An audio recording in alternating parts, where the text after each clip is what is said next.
이들에게 오해가 생긴 이유는 무엇일까요?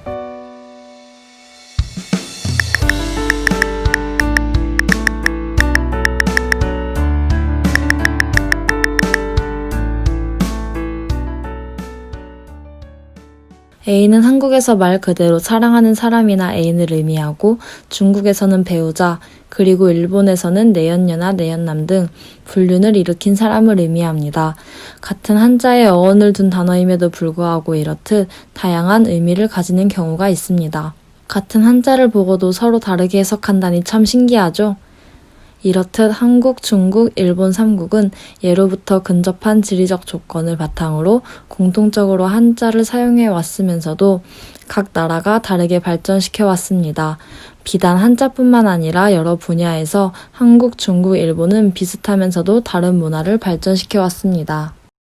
예를 들어 한중일 3국은 유교와 불교 문화가 발전한 점, 한자를 통해 언어가 발전했다는 점, 젓가락을 사용하여 식사를 한다는 점을 보아 공통적인 문화를 공유하고 있다는 것을 알 수 있습니다.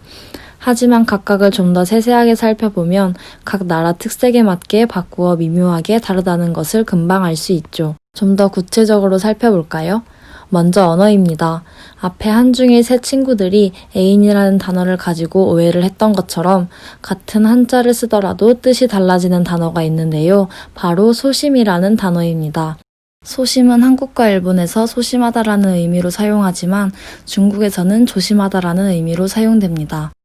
또한 공부라는 단어도 한국에서는 학문이나 기술을 닦는 일, 공부라는 의미이지만 중국에서는 여가 시간으로, 일본에서는 깊이 생각하는 공리라는 의미로 사용되는 등 같은 한자의 어원을 둔 단어임에도 불구하고 의미는 다릅니다. 다음으로는 문화입니다. 앞에 공통점에서 언급한 식사도구인 젓가락은 요리의 형태나 특성, 그리고 식사 방식에 따라서 한국은 쇠젓가락, 중국은 길이가 긴 플라스틱 젓가락, 일본은 길이가 짧은 나무젓가락을 사용합니다. 마지막으로 역사입니다. 과거부터 지리적 근접성으로 인해 같은 역사를 공유해왔지만 이를 해석하는 관점이 국가마다 모두 다르기 때문에 현재까지도 영토 문제와 역사 교육 문제 등에서 다양한 입장 차이를 보이고 있습니다.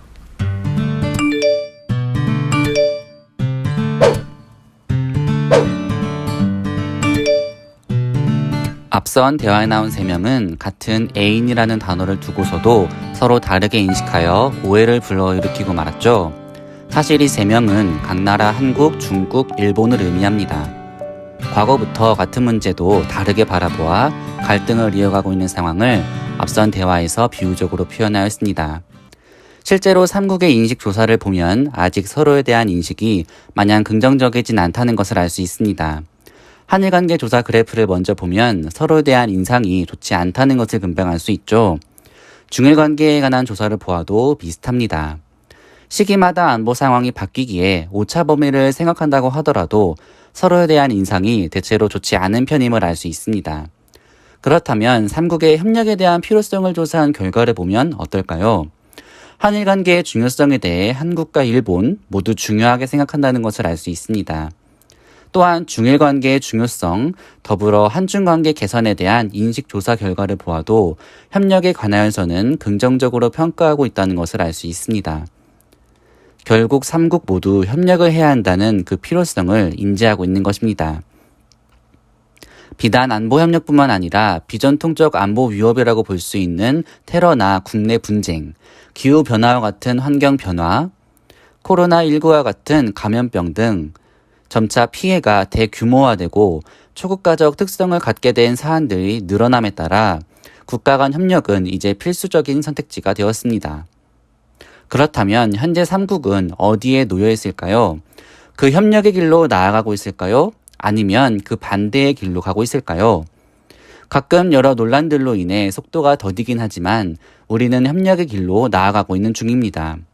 3국이 정상회담을 정기적으로 유치하여 3국 정상들이 함께 만나 협력의 길을 도모하고 있습니다. 한중일 협력 사무국을 설치하여 3국 간 협력을 효율적, 체계적으로 관리하고 발전시키기 위한 제도적 기반을 마련하며 3국 간 협력관계 증진에 기여해 나가고 있습니다. 이런 노력은 정부 차원에서 그치지 않습니다. 지역 민간 단체들의 삼국 협력을 위한 행보는 더욱 다채롭습니다. 여러 도시들이 협약을 맺어 자매도시 결연을 맺는가 하면 여러 민간 단체들은 삼국의 입장 차이를 줄이기 위해 서로를 이해하기 위한 여러 강연을 열기도 하고 인적 문화적 교류를 활발히 하기도 합니다. 삼국이 본격적으로 협력을 논의한 지는 이제 약 20년 정도밖에 되지 않았습니다. 입장 차이가 너무 달라 삼국은 진정한 협력을 해낼 수 없다고 단정하기에는 너무 이릅니다. 그렇습니다. 이 길은 결코 짧은 시간 안에 끝낼 수 있는 간단한 문제는 아닐 것입니다. 그렇지만 현재 우리는 그 어느 시대 때보다도 삼국의 협력을 위한 노력들을 해나가고 있습니다. 속도보다는 방향이 중요하다는 말이 있듯이 삼국이 협력의 방향으로 계속 달려나간다면 결국에는 그 끝에 도달할 수 있지 않을까요? 많은 오해들을 극복하여 서로를 이해할 수 있게 된다면 우리는 머지않아 그 길 끝에 도달할 수 있을 것입니다.